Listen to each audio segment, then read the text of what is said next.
नमस्कार, मैं हूं संतोष। सिटी न्यूज वैन रीवा की सांध्यकालीन समाचार सेवा में आपका स्वागत है। प्रस्तुत है आज की मुख्य खबरें। वेल्डिंग करते वक्त शॉर्ट सर्किट से लगी आग, 10 मिनट में 4 बसें धू धू कर जली। मातम में तब्दील हुई शादी की खुशियां, हादसे में 2 लोगों की मौत। प्रधानमंत्री स्कीम के तहत बाइक दिलाने के नाम पर ठगी, पीड़ित पहुंचे थाने। खबरें अब विस्तार से। वेल्डिंग करते वक्त शॉर्ट सर्किट से लगी आग, एक साथ खड़ी 4 बसें जलकर हुई खाक। घटना सिविल लाइन थाना क्षेत्र के ट्रांसपोर्ट नगर की है, जहां रिपेयरिंग के लिए खड़ी 4 बसों में वेल्डिंग करते समय हादसा हो गया। स्थानीय लोगों ने दमकल की मदद से आग पर काबू पाया। ट्रांसपोर्ट नगर में रिपेयरिंग के लिए खड़ी बसों में शनिवार दोपहर अचानक आग लग गई। हादसा दोपहर करीब 3 बजे का है। देखते ही देखते 10 मिनट में 4 बसें धू धू कर जलने लगी। आनन फानन में फायर ब्रिगेड को सूचना दी गई। मौके पर पहुंचे दमकल वाहन ने आधे घंटे पर आग में काबू पा लिया।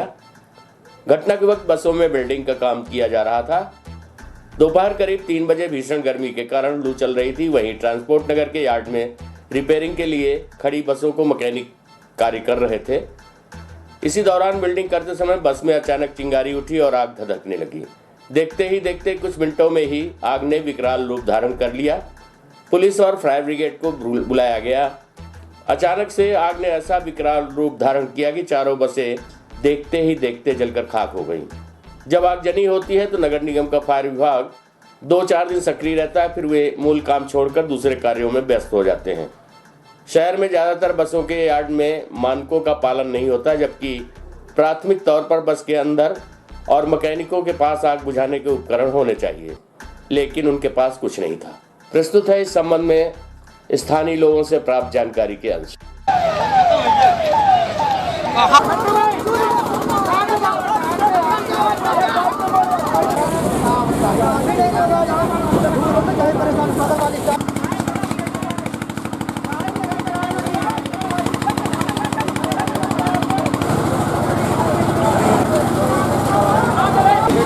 ट्रांसपोर्ट नगर में लगी आग।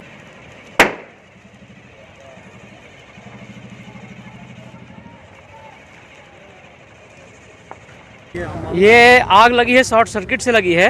आपस में जो तो एक बस निकल रही थी, बस में से ही शॉर्ट सर्किट से आग लगी है। लेकिन आग इतना बड़ा ये हादसा जो हुआ है, इस हादसे से सबक लेना जरूरी है। और हमारा जो जिला प्रशासन है एक्टिव नहीं है। जब ज़रूरत पड़ती है तो सारे उसके जो तो संयंत्र रहते हैं, सारे जो तो हवाई और हवाई फायर रहते हैं, सिर्फ कागज़ में रहते हैं और किसी उसमें नहीं रहते हैं। तो केंद्र सरकार और प्रदेश सरकार बस यही कहती है। कितने बसें पहले लगी थी? पहले एक बस में लगी, एक से दूसरी, तीसरी, चौथी। हाँ, कंट्रोल रूम में सूचना दे दी गई। एक वो आई आग बुझाने के लिए, पानी का टैंकर आया, पानी खत्म हो गया आधे अधूरे में, वो गई। दूसरा आया टैंकर। तो वही है कि प्रशासन की हिला। हाँ, और यहाँ ना कोई पुलिस का बड़ा अधिकारी मौजूद है, ना कोई मतलब प्रशासन, सिर्फ 100 नंबर खड़ी है, बस हो गया। आम जनता के द्वारा जो हो तो आपस में मदद करके और आग बुझाई गई। आग में काबू पाए 4 बस। कौन सा एरिया कहलाता है? ये ट्रांसपोर्ट नगर। हाँ, यहाँ तो मैकेनिकल काम होता है, सभी लोग अपने अपने मतलब काम में व्यस्त रहते हैं। पीने के लिए पानी नहीं है तो आप ये स्थिति है। आप यहीं रहते हैं? जी, ट्रांसपोर्ट नगर में मेरी दुकान ही है यहाँ पर। कैसे आग कैसे लगी? ये आग बता रहे हैं, यहाँ के जो भी लोग हैं बता रहे हैं कि यहाँ शॉर्ट सर्किट से आग लगी हुई है। और आग बुझाने के लिए यहाँ पे कोई ऐसा सिस्टम नहीं है कि जो मतलब यहाँ पे आग पे काबू पाया जाए। और व्यवस्था यहाँ की बहुत अधूरी है। व्यवस्था मतलब है ही नहीं है। यहाँ पानी पीने के लिए व्यवस्था नहीं है, तो आदमी क्या करे। शुरुआती दौर में कितनी बसों में आग लगी थी एक साथ? शुरुआती दौर में पता चला है यहाँ पर आने के बाद तो 1-2 बसों में हल्की फुल्की आग थी, तो वो आग बढ़ के काफ़ी बसों में यहाँ पे एकत्रित हो गया। और यहाँ ऑलरेडी वेल्डिंग का काम, मैकेनिकल काम सब होता है। फायर ब्रिगेड एक आई थी, उसमें पानी खत्म हो गया था। पानी खत्म होने के बाद भी वो चली गई, दूसरी फायर ब्रिगेड आई है। और यहाँ काफ़ी लोग दहशत में है कि मतलब कहीं डीजल टंकी फट जाए, कहीं कुछ पड़े, और बड़ा हादसा भी हो सकता है इसमें। जब एक बस में आग लगी तो दूसरी नहीं हटा सकती? हटाने का मौका नहीं है। ऑलरेडी उसमें क्या है कि सब करंट और सप्लाई खत्म हो जाती है, बैटरी सब निकल जाता है। पुलिस प्रशासन की ओर से कौन आया है? पुलिस प्रशासन की तरफ से कोई हम लोग को नहीं दिखा है। सिर्फ वही 1-2 जने वर्दीधारी आए थे, 100 नंबर डायल वाले आए थे बस। हाँ, क्या नाम आपका? मोहम्मद इमरान उल गुलाब। मातम में तब्दील हुई शादी की खुशियां, बारात जाने की तैयारी के दौरान हुआ सड़क हादसा, 2 की हुई मौत। हादसे के बाद हुआ हंगामा, वाहन को किया आग के हवाले। विवाद में आधा दर्जन से अधिक लोग हुए घायल, पुलिस कर्मियों को भी आई चोटें। हम आपको बता दें कि मऊगंज के दुबगवां कुर्मियान गांव निवासी निसार अहमद के पुत्र फिरोज अंसारी की शादी होने वाली थी। रात में बारात देवरा गांव जा रही थी। दूल्हा सहित कुछ वाहन बाराती निकल गए थे, जबकि अन्य बाराती दूसरे वाहन में सवार होकर जाने की तैयारी कर रहे थे।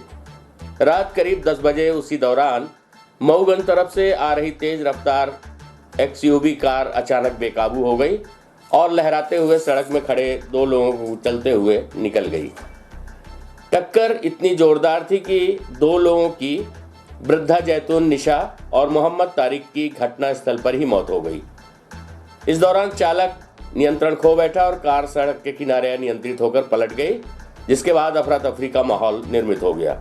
वाहन चालक वाहन से निकलकर फरार हो गया। घटना की जानकारी लगते ही पुलिस के साथ दुर्घटना करने वाले वाहन में सवार लोगों के परिजन भी दूसरी गाड़ी से उन्हें लेने पहुंचे, जिससे आक्रोशित ग्रामीणों ने आग लगा दी।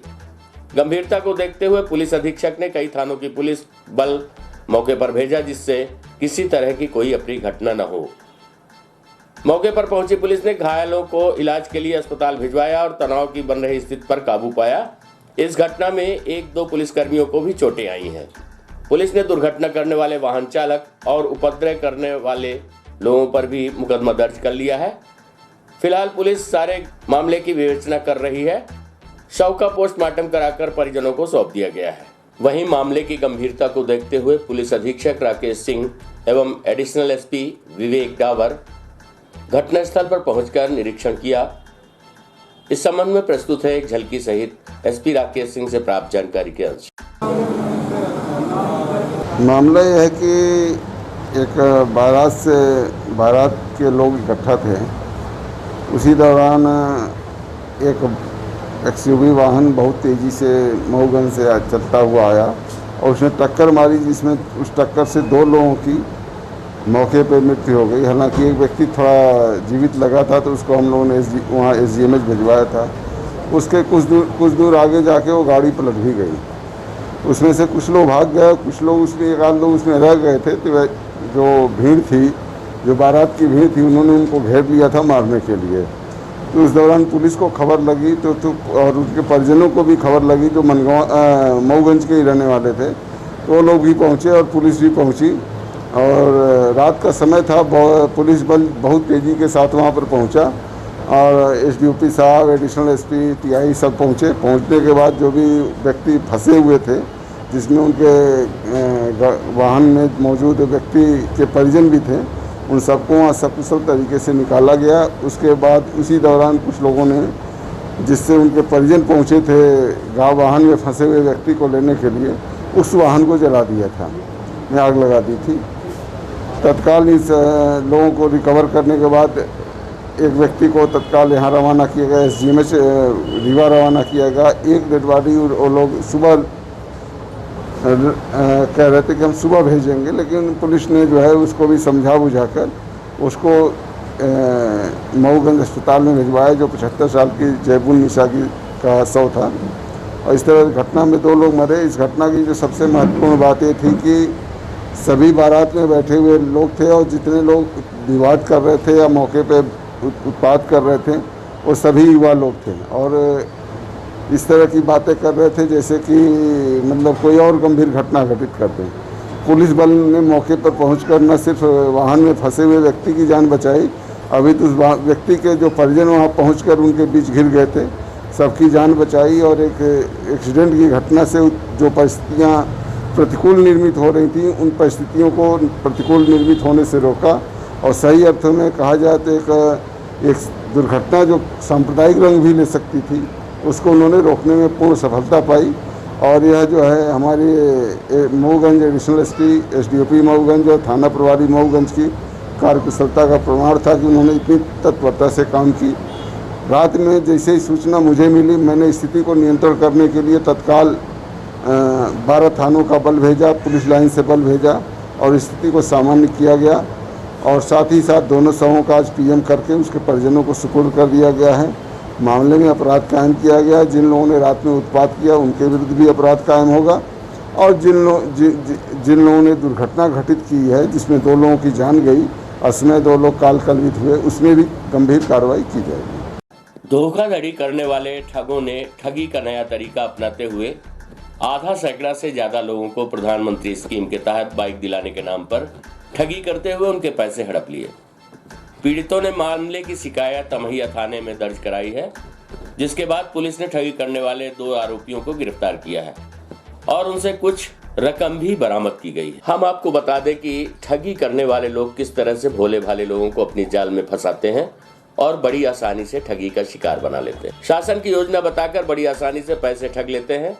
ऐसा ही मामला सामने आया है, जिसमें प्रधानमंत्री स्कीम के नाम पर 25,000 रुपए में HD डीलक्स बाइक देने के नाम पर आधा सैकड़ा से ज्यादा लोगों के साथ ठगी कर उनके पैसे हड़प लिए गए। ये ठग बोलेरो वाहन से अपना ऑफिस संचालित करते थे, उसी में सारे कागजात रखते थे और लोगों को रेडियो कॉलोनी के पास खाली मैदान में बुलाया करते और उनके कागजात गाड़ी दिलाने के लिए ले लेते थे और लोग कहते थे कि 7 लोगों का ग्रुप बनाकर 3500 रुपए जमा करें और 7 लोगों की ID लेकर मोटरसाइकिल ले लें और 25,000 रुपए जमा करने के बाद बाइक दिलाने का भरोसा दिलाया जाता था। इन ठगों ने लोगों को विश्वास दिलाने के लिए 2-3 लोगों को बाइक भी दी थी, जिससे बाकी लोगों को भी विश्वास हो जाए और वो उनके जाल में आसानी से फंस जाएं। ठगी करने वाले लोग रीवा जिले के लालगांव के आसपास के रहने वाले हैं। इनके द्वारा मोटरसाइकिल भी रामपुर के साई मोटर से लोगों को दी जाती थी। ठगी का शिकार हो रहे लोगों को लगता था कि उन्हें 25,000 में मोटरसाइकिल मिल गई, लेकिन मोटरसाइकिल को फाइनेंस कराया जाता था, जिसके बाद इन्हें पता चलता था कि फाइनेंस कंपनी जब वसूली के लिए मोटरसाइकिल मालिक को पकड़ती थी तो मामले का खुलासा होता था। इसके बाद इनको पता चला कि ये ठगी का शिकार हो गए, जिसके बाद सभी पीड़ितों ने मामले की शिकायत अमहिया थाने में दर्ज कराई, जिसके बाद पुलिस ने ठगी करने वाले 2 आरोपियों सहित उस बोलेरो वाहन को भी जब्त कर लिया है, जिसमें ऑफिस संचालित किया जा रहा था। पुलिस ने इनके पास से कुछ रकम भी बरामद की है, जो धोखाधड़ी कर लोगों से हड़पी गई थी। फिलहाल पुलिस इस पूरे मामले की जांच कर रही है। इस संबंध में प्रस्तुत है पीड़ित मोहम्मद असलम एवं अमहिया थाना प्रभारी शिवा अग्रवाल से बातचीत के कुछ अंश। करके आए हैं आप लोग? क्या सर, इसमें शिकायत ये है कि उनके द्वारा ये बताया गया कि मतलब प्रधानमंत्री की स्कीम है ये, मतलब 3500 रुपये के हिसाब से 7 लोगों की ID लगेगी इसमें और उस ID में आपको मतलब प्रोसीजर करके और सबको आपको गाड़ी दी जाएगी 75,000 रुपये वाली चैप डीलक्स दी जाएगी, ठीक है ना। ना तो उसका फाइनेंस प्रक्रिया होगी, ना तो उसमें कोई वो होगा, मतलब किस्त लगेगी आपको। ये मोदी की तरफ से स्कीम है, सबको दिया जाएगा। 7 लोगों का समूह बनाया जाएगा इसमें और 7 में से एक आदमी को दिया जाएगा, या कि आप सिंगल ID बना के 7 लोगों का पैसा जमा करके और आप दे दीजिए, आपको गाड़ी मिल जाएगी। गाड़ी कहाँ से मिलेगी? यहाँ से जो रामपुर है ना, रामपुर में कोई साई मोटर्स नाम की एजेंसी है, वहाँ पे सबको आपको गाड़ी दी जाएगी। पैसा आप यहाँ पे जमा कर दीजिए। तो हम लोगों को फ़ोन करके रेडियो कॉलोनी में बुलाया गया और वहाँ पे सबकी ID ली गई है, उनके पास रजिस्टर भी है, उसमें सबका एंट्री है, कितना कौन सा पैसा दिया गया है, ठीक है ना। और सबका पैसा ID आधार कार्ड दिया गया है, उसमें आधार कार्ड ले लिया गया है, पैसा भी ले लिया गया है सबका। किसी का 21,000 रुपये, किसी का 24,000 रुपये, किसी का 3500 रुपये। जब गाड़ी 21,000 में नहीं दे रहे। लोग थे जो आपसे इस स्कीम के बारे में बताया था, कौन कहाँ? ये लोग सर यहाँ कोई लाल गांव में 3-4 लोग हैं इसमें, कुछ वर्मा लोग हैं और कुछ पटेल लोग हैं और उनका नाम तो मालूम नहीं है। गाड़ी सर यही है और इसी गाड़ी में बैठ के ऑफिशियल काम करते थे वो। मतलब कि उनसे ये भी पूछा गया कि आपकी कोई ऑफिस तो अगर मान ली रजिस्टर्ड कंपनी है तो अगर ऑफिस हो तो वहाँ पे बता दीजिए, हम लोग वहाँ पे कांटेक्ट करेंगे आपसे। उन्हें बताया कि ऑफिस का काम चल रहा है, जब ऑफिस का काम पूरा हो जाएगा वहीं पे काम होगा, ठीक है ना। तो ये रेडियो कॉलोनी जो TRS कॉलेज है ना, वहाँ पे जो एक ग्राउंड है सामने रेडियो कॉलोनी, वहाँ पे साइड में एक छुप के लोग काम करते थे। हम लोगों को शंका भी हुआ था, तो हम लोगों ने पूछा तो बोला कि नहीं, यहीं पे अभी काम होगा, इसके बाद ऑफिस में काम होगा, तो आप लोग पैसा जमा कर दीजिए। कुछ लोगों ने पैसा कैश दिया है, कुछ लोगों ने अकाउंट के माध्यम से दिया है, ठीक है ना। जो अकाउंट के माध्यम से दिया गया हो उनको सब मतलब वहाँ पे FIR में बता दिया गया है। लगभग कितने लोग हैं? लगभग 50 से 60 लोग हैं सर, यही सब बैठे हुए यहाँ पे। जी हाँ। किसी को मोटरसाइकिल मिली हुई था? हाँ, कम से कम इसमें से 2-4 लोगों को मिल चुकी है। जो मेन आइटम है उनको फंसाना मतलब मकसद था कि 2-4 लोगों को दे दिया जाए, इन 2-4 लोगों को पहले फंसाएंगे, इसके बाद सभी लोग इनके उसमें आ जाएंगे। मोटरसाइकिल वाली कंपनी के आप लोग एजेंसी में नहीं पता किया कि ये स्कीम कोई चल रही है? एजेंसी में हम लोगों ने पता किया था, तो एजेंसी वालों ने साफ साफ बताया था कि भैया फाल्ट का काम है, आप लोग लीजिए चाहे न लीजिए, आपका मैटर है, ऐसा कोई स्कीम नहीं है, उन्होंने आप लोग दे बताया। रहे थे उसके बाद भी 1-2 लोग को दे दिए लोग, तो हम लोगों को यकीन हुआ कि चलो हो गया, शायद मिलती हो, तो फायदे के चक्कर में हम लोग घाटे में पड़ गए। क्या नाम है? नाम मेरा मोहम्मद असलम खान है, निवासी? निवासी ग्राम पोस्ट रघुराजगढ़, थाना मनगामा, जिला रीवा।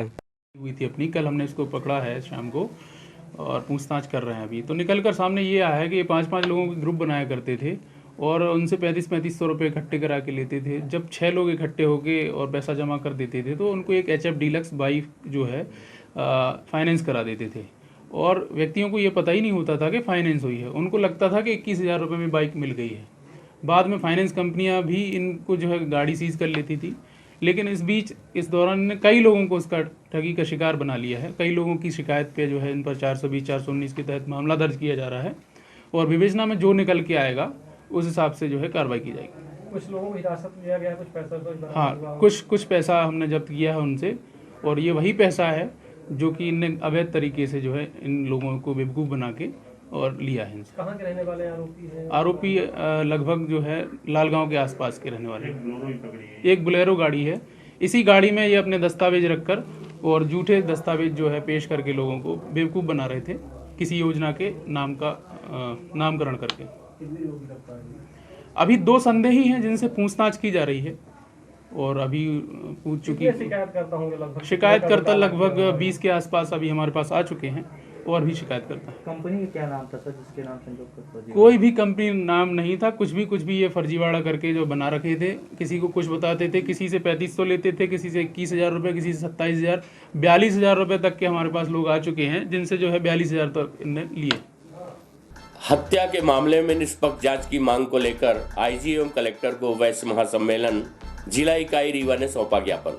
आपको बता दें कि विगत दिवस होली के दिन मऊगंज थाना क्षेत्र अंतर्गत ग्राम ढेरा में व्यापारी अशोक गुप्ता की हत्या कर दी गई थी, जिसके बाद आज जिला अध्यक्ष के गुप्ता एवं प्रदेश उपाध्यक्ष मनीष गुप्ता के नेतृत्व में आधा सैकड़ा कार्यकर्ताओं के साथ ज्ञापन सौंपा गया, जिसमें थाना मऊगंज पुलिस के संरक्षण में निगरानी शुदा अपराधी नवीन शुक्ला उर्फ सोनू, तनय सुशील शुक्ला एवं उसके साथियों द्वारा ग्राम ढेरा निवासी अशोक गुप्ता उम्र 45 वर्ष की हत्या करने एवं संजय गांधी अस्पताल के चिकित्सकों द्वारा गंभीर हालत में इलाज न कर डिस्चार्ज करने पर दोषी पुलिस और चिकित्सकों को निलंबित कर उनके विरुद्ध अपराधियों को संरक्षण देने पर आपराधिक प्रकरण पंजीबद्ध कर कानूनी कार्यवाही करने की मांग की गई है। इस दौरान वैश्य महासम्मेलन के प्रतिनिधियों द्वारा आए दिन व्यापारियों की हो रही हत्याओं के संबंध में चिंता व्यक्त करते हुए प्रशासन पर आरोप लगाया है कि अपराधियों के खिलाफ यदि सख्त कार्यवाही नहीं की जाती है तो शासन प्रशासन के खिलाफ उग्र आंदोलन किया जाएगा।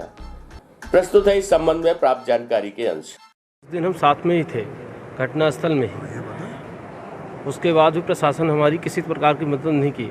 हम मऊगंज लेके गए, दोपहर में भी प्रशासन को अलर्ट किए थे, उसके बाद भी कोई सुरक्षा नहीं मिली। 100 नंबर और TI साहब से ही बात हुई, लेकिन प्रशासन किसी भी प्रकार की सहायता नहीं की हमारी।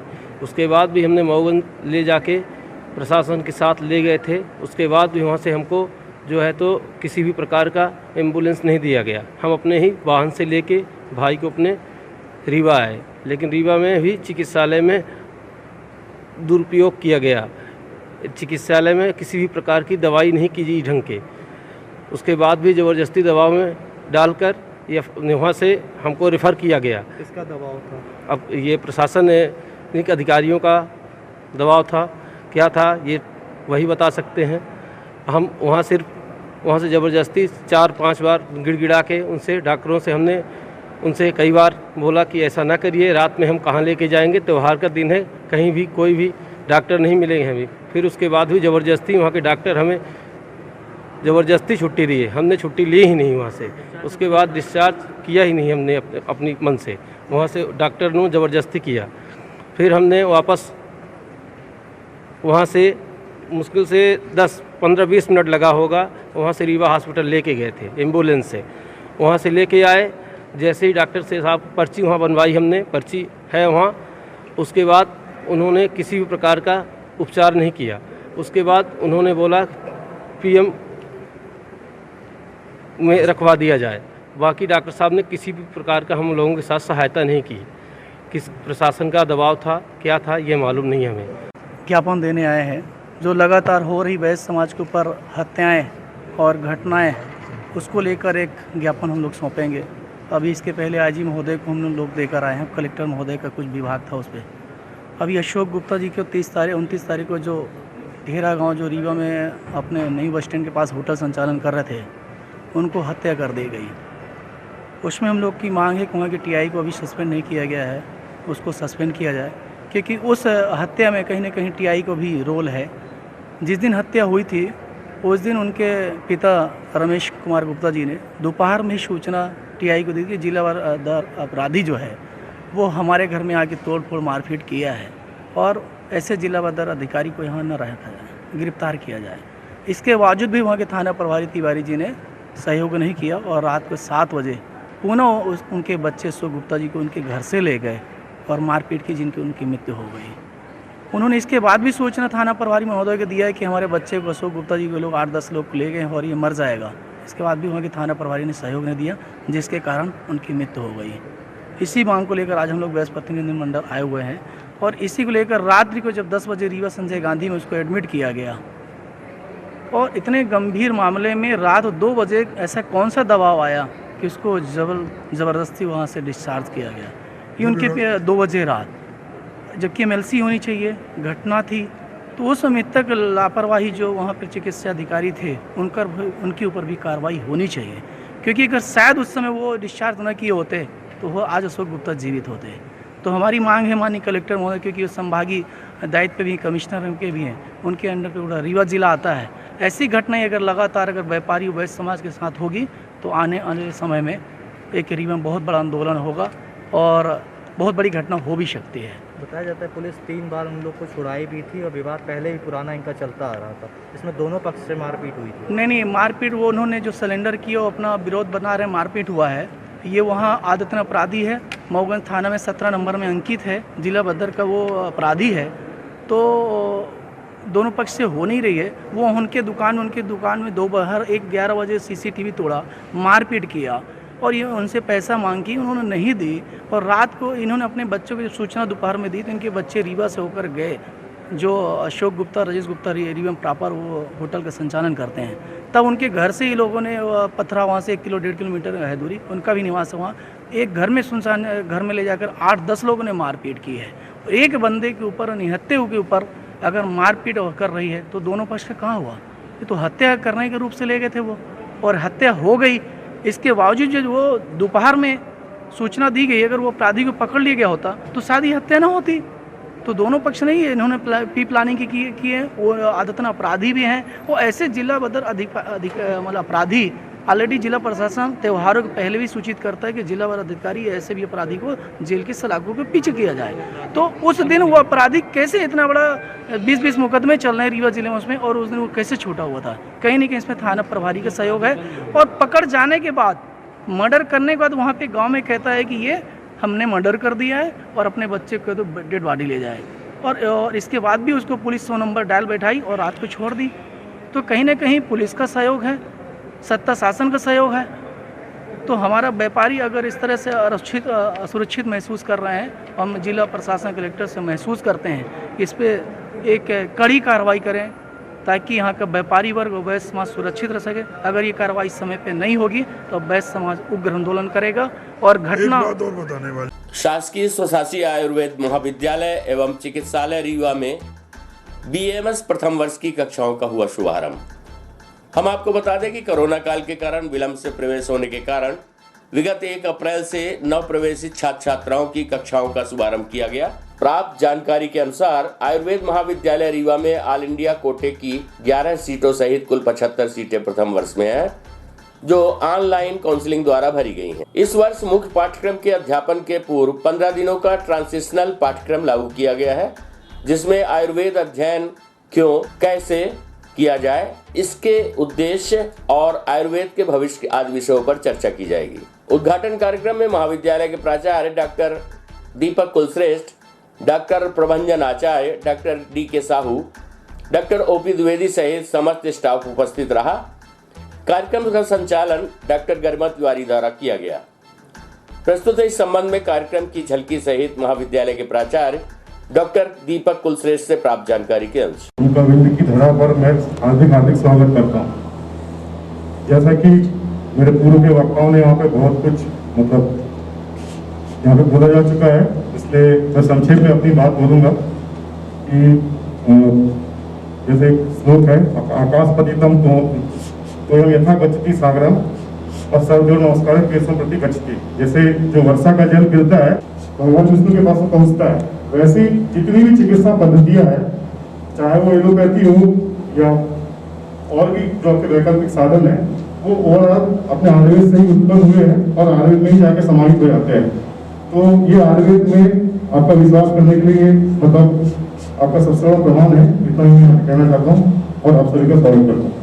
और मैं फॉर्चुनेट हूँ कि मैं यहीं की स्टूडेंट हूँ और आज मैं यहीं सुपरिटेंडेंट की पोस्ट पर काम कर रही हूँ और मैं आप सभी का वार्म वेलकम करती हूँ जो फ्रेशर्स हमारे आए हैं। और एक बात कहना चाहती हूँ कि the more you practice the more you learn. जितना आप प्रैक्टिस करोगे उतना आप सीखोगे और अगर आप अपना 100% देते हो जहाँ पर भी आप हो तो आपको सफलता मिलेगी ही मिलेगी। और एक हमारा कोटेशन है आयुर्वेद का, क्वचित धर्म क्वचित मैत्री क्वचित अर्थ क्वचित यश कर्माभ्यास क्वचित चापी चिकित्सा नास्ति निष्फला। अगर आप इस चीज़ को लेकर चलोगे तो आप एक कुशल वैद्य जरूर बनेंगे और मेरी बहुत बहुत शुभकामनाएं आप सभी को। दीपक कुलश्रेष्ठ जी, आज स्टूडेंटों का प्रवेश हुआ है, ये कहाँ से बच्चे आए हैं और कितने बच्चों की सीट है? हमारे महाविद्यालय में बीएमएस में 75 सीट हैं, जिसमें 11 सीट ऑल इंडिया कोटे की हैं और शेष राज्य स्तर की सीट हैं। तो कुल मिला के हमारे यहाँ बीएमएस के प्रथम वर्ष में 75 सीट हैं। कोरोना काल की वजह से इस वर्ष प्रवेश विलम्ब से हुए और उनका पाठ्यक्रम आज दिनांक 1 अप्रैल से हम लोग प्रारंभ कर रहे हैं। इसमें प्रथम 15 दिन हम लोग एक ट्रांजिशनल क्यूरिकुलम आयोजित कर रहे हैं, जिसमें सभी छात्र छात्राओं को आयुर्वेद के विषय में एक प्राइमरी ज्ञान दिया जाएगा कि आयुर्वेद का अध्ययन हमें किस प्रकार से करना है, क्यों करना है, उसका उद्देश्य क्या है, इसके स्कोप क्या है, इसका फ्यूचर क्या है। इन सब के बारे में हम सभी छात्र छात्राओं को लगभग 15 दिन इसके पाठ्यक्रम चलेगा। उसके बाद 15 दिन के पश्चात मुख्य पाठ्यक्रम जो है, पढ़ाई जो है वो हमारी प्रारंभ होगी। जो 75 सीट हैं, इसमें 11 सीट ऑल इंडिया कोटिंग है, जिसमें राजस्थान, उत्तर प्रदेश और महाराष्ट्र से भी हमारे पास बच्चे आए हैं। राजस्थान जयपुर से हैं, उदयपुर से हैं, कोटा से हैं और यूपी में भी कई शहरों से हमारे पास बच्चे आए हैं। और मध्य प्रदेश में भी लगभग पूरे मध्य प्रदेश से, खासतौर से मालवा क्षेत्र, बुंदेलखंड क्षेत्र से, ग्वालियर साइड से, इंदौर साइड से, बड़वानी साइड से हमारे पास बच्चे हैं और उन सब का पाठ्यक्रम आज तारीख से प्रारंभ किया जा रहा है। ये जो बच्चे बाहर से आए हैं, जैसे आपने बताया इंदौर, ग्वालियर, झांसी और राजस्थान से, इन बच्चों की हॉस्टल में क्या व्यवस्था है, कैसे रहे? हॉस्टल हमारे पास बालक छात्रावास, हमारे पास छोटा छात्रावास है, पुराना है, तो बहुत ज़्यादा व्यवस्था नहीं है, 24 सीटर है। लेकिन एक बालिका छात्रावास हमारे पास एक नया बन के तैयार हुआ है, जिसमें 50 सीटर हैं। तो लगभग प्रथम वर्ष की सभी छात्राओं को हम वहाँ पर एकोमोडेट करने की कोशिश करेंगे और हो जाएगा। और निकट इनकी रहने होने की क्या मैस की क्या व्यवस्था है? हाँ, तो छात्रावास जैसे प्रारंभ होगा, कन्या छात्रावास में मैस भी चलेगा, लेकिन बाकी जो इनको छात्रावास नहीं मिल पाएगा वो महाविद्यालय के आसपास कुछ प्राइवेट हॉस्टल हैं, कुछ किराए से लोग कमरे देते हैं, वहाँ रह के अपना अध्ययन कार्य प्रारंभ करेंगे। आज की खबरों में बस इतना ही। कल हम पुनः उपस्थित होंगे नई खबरों के साथ। तब तक के लिए हमें इजाजत दीजिए। नमस्कार।